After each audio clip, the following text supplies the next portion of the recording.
Hey guys, welcome back to another video on my channel. Today we are going to be testing some myths in the most recent snapshot 22W42A. Now, these snapshots are obviously for 119.3, but there are also some experimental 120 features in the snapshot as well. So let's quickly jump to the first myth. So, bookshelves can be used to upgrade the enchantment table, the XP value inside of it.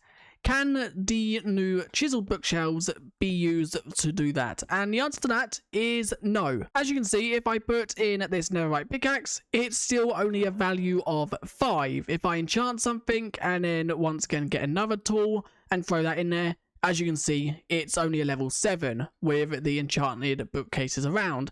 Now, if I broke all these and put empty ones there, once again, that doesn't matter. So let's quickly just place a few around it and show you again. As you can see, nothing's changed. So these chiseled bookcases do not affect the enchantment level around an enchantment table. The next myth is, can you put a bookcase in any slot? And the answer to that one is also no. You have to fill it up from slot 1 to slot 6, going obviously the 3 across the top and then the 3 across the bottom, and also taking them out goes from 6 to 1, as you can see, like that. So it fills up 1 to 6 and it takes them out 6 to 1. The next myth is, if you actually have a raft and a boat, the raft is quicker in water. Now, the simplest way I've found to test this is just by having flowing water and have them be pushed by the water. So as you can see, they seem to be the same speed as they reach the end at the same time. But some people think that the raft is quicker. I don't think it's true. I think they are the same. I think the raft is literally just using the same code as the boat, meaning they are exactly the same. If I do it again, as you can see, they both seem to be like pretty much at the same speed. I think flowing water would push the raft faster if it was faster. A hanging sign myth. So, there is things that you can rotate these. Now, that is true, but they're different in rotations. This one right here that has the 2 chains apart, and also this one right here that has the 2 chains on the pole, only has 2 different or 4 different types of facings. So as you can see, it can face north, south, east and west, which as you can see, so it only has the 4 different variations. Now there's technically 2 variations, but west and east are the same, just obviously depending on where the writing is, and same with north and south. But this one right here that has the chains connected can be rotated in 15 different variations. That is not it.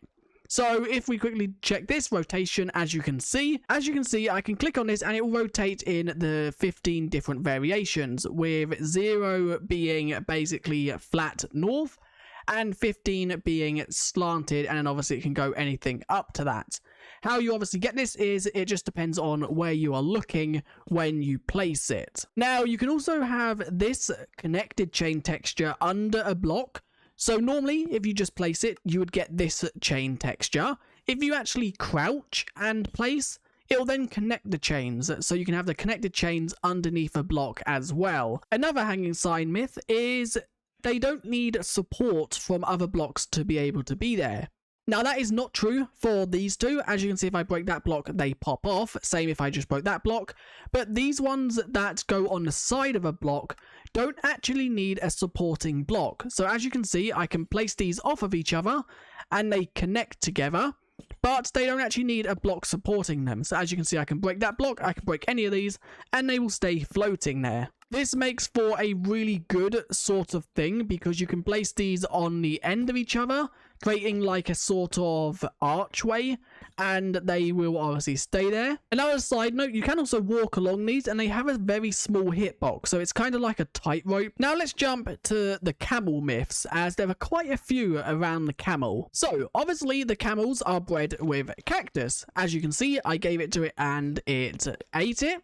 So obviously that means they eat the prickly stuff. But do they take damage to cactus when it's placed near them? Well, they actually do. As you can see, if I push it in, you can't actually push them when they are laying down. So if I stand it up, as you can see, it will take damage to the cactus. as you saw right there, it took damage. If I walk it into it again, it will take damage, which really don't make sense because they can eat it. Cactus will also heal them. So as you can see, the llama has lost quite a few hearts. If I get off it and click the cactus on it, as you can see, it's now full heart, so you can heal them. Now, there is also something about the camel. I might keep saying llama. I do apologize if I do that. When you actually walk with them, if you just hold W or your walk forward button, they will walk, but you can actually sprint with them. So like the player can walk and also sprint, normally by holding control or double pressing W. The actual camels can sprint as well, once again holding control. So this is walking with them, this is sprinting with them. They go a little bit faster, not too much faster, but it does make a difference. Now, their dashing ability. There is a cooldown with the dash. Once you actually dash with them, when that purple bar is there, you then can't dash with them. So as you can see, I'm spamming space and nothing is happening until it goes.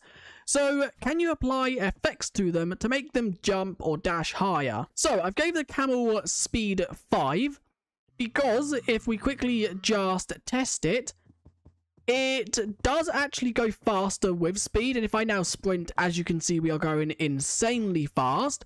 If I quickly just give it a higher effect speed, let's give it speed 50 might work. So they now have speed 50. As you can see, we are going insanely fast. So they are affected by speed, but does that affect their dash? And yes, as you can see, it indeed does. Depending on how fast they are, that depends on how much they dash.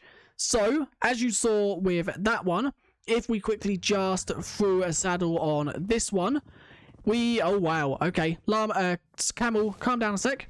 So if we quickly just started sprinting with it, which I can't actually do because the camel is going way too quick. So if I start here, let's quickly just do this, then sprint with it, and okay, this one don't actually have the speed, so let's throw it on it. If I now dashed with it, which I didn't actually dash properly, we can jump and dash. And this one don't seem to be dashing. It might be because I'm falling as I'm dashing, which might be like something it can't do.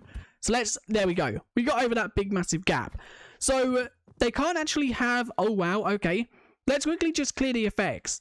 So speed affects how far they jump. Does jump boost. So I've given this camel jump boost as 50, I think. Let's now try to jump. Yes, as you can see, they are not affected by jump. By them jumping, that don't affect how high they go. How far they go is calculated depending on how fast they're moving, not on how high they can jump, which is interesting to know. So the faster they are, the actual higher or further they can dash. Now, boats. Can camels go inside a boat? Well, this is a weird one because adult camels cannot, but you can actually get baby camels inside a boat, as you can see like so, and then you can actually breed or grow up the baby camel. You can then grow up the baby camel to make the camel inside of the boat an adult, and it won't actually jump out of the boat, which is interesting to note. So if I quickly just force grow this one up, it does take a lot of cactus. I don't know if that's because it's inside of a boat, or if it's because it just takes more cactus than it normally would with other mobs. But as you can see, you now have a camel inside of a boat, and you can actually get inside of this boat. I got on the camel. By looking at the boat in certain angles, you can get inside of it, mainly from underneath. And then you can also have 2 players on the camel. So this is a way to basically transport 3 people. But once again, do note, if you do get the camel out of the boat, you will then need a new baby camel, as it won't go back in the boat. And also another thing to note, with the camels, if I quickly just grab a saddle, there is a bug with them at the moment, where if you actually dash with them while they're in a boat, their legs just completely break, and so does their head, and they will just continuously do this until you get them out of the boat. And the last few myths is when you actually spawn at or go to a desert village, currently you will only ever find one one camel. It will always be at the village center, which in this case is this right here. Wherever the bell is, I think, is always classed as the village center, but you only ever find one, which means you have to find 2 desert villages. The last myth is, can you pull it on a lead? Which the answer is yes, you can. As you can see, you can leash them. And also, can you dinner bone them? which, as you can see, you also can. By dinner boning them though, their head does go into the ground, as you can see, and you can also ride them with the dinner bone name tag, but obviously you sit in their feet due to it don't put you on the bottom of it, and as you can see, you can then ride them with Dinnerbone, which looks really weird. But anyway, that is where I'm going to end this video. If you enjoy, leave a like and subscribe. But don't forget, if you want me to upload a part 2 to this, then let me know more myths in the comments, as this was so fun to do, and it also taught me some things. But the last thing I want to say before we end, someone mentioned in my live stream, the actual camel's face looks like a tadpole, and I can now not unsee that. As you can see on its nose, like right in this block right here, the 2 eyes and the mouth. I cannot unsee that now. Every time I'm in this perspective, I literally just see a tadpole looking at me. Or if you actually look at the whole nose, I also see a derpy looking skeleton. But anyway, if you did enjoy, leave a like and subscribe. And I guess I'll see you guys in another video very soon. Thanks for watching, and I'll see you guys next time.